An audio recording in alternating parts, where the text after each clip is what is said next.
Quality teaching requires relevant curriculum, pedagogical skills, and positive values.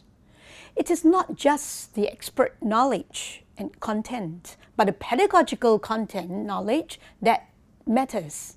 So you find that although there is this body of knowledge, but how it is translated into instructions and learning activities so as to engage learners in acquiring and learning this process, that is the useful part. And how do we do it? So a mentor should direct a mentee towards these strategies that work. So we talk about what works, we also talk about what doesn't work. The observation period. So what happens? For the 4 weeks that the mentee observes the mentor at work, Campton and Stevenson said that it is important for the mentors and the beginning teachers to talk about the lesson preparation and, in discussion, talk about the feedback after the class has happened. They contend that regular explicit discussions of the content to be taught will strengthen not only the beginning teacher's knowledge content, but also the mentors too.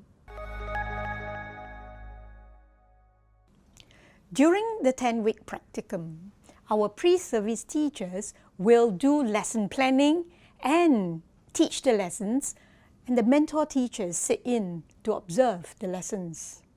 So explicit preparation and discussions during lesson planning is instrumental to develop the teacher abilities to plan, organize, develop the lesson, and how to make the content easy and clear, and ways to deal with misconceptions. So in this way, we train teacher to preempt student reactions and responses so that during the lesson, our teachers are well prepared to react and think on the feet.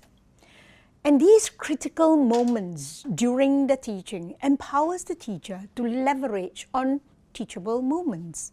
So our not very experienced pre-service teachers may not realize it, but to be able to capture these moments, build on it so as to get our students to go aha moment, that is something which an experienced mentor can help the mentee to pick it up and grow into a skillful teacher. The mentee and the mentor work together to share practices through joint activities and participate in mentoring conversations so as to facilitate learning and learning from one another. So what does a mentoring conversation look like? In the mentoring conversation, what happens is everyone steps back, take a look at the lesson, and objectively focus on meaningful aspects of what has happened during the lesson.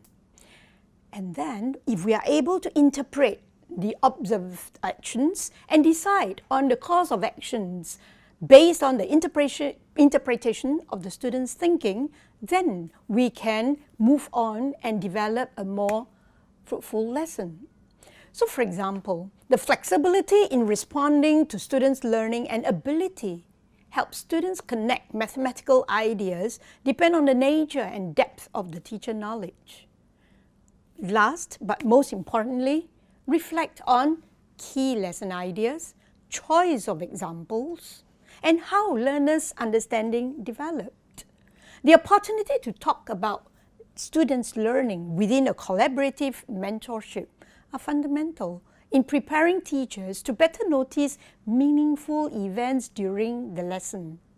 So this collaboration between mentor and mentee is to make a positive impact on students' learning.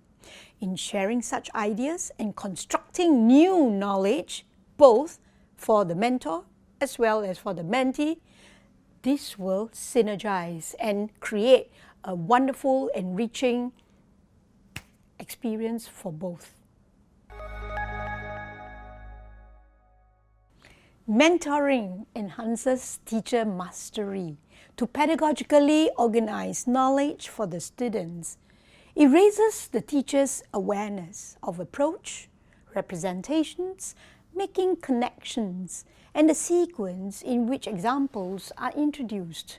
So it helps the mentee in the lesson development. So we usually will start with a recap, or we start with a trigger activity, followed by the lesson development and some learning activities to be able to get the students hands-on on those learning activities to understand that content knowledge better or develop that skill. After that, we usually will end off the lesson by evaluating whether learning has taken place and with a good closure to that lesson. So this is how we can get our teachers, guide our beginning teachers to having pedagogically organized content knowledge.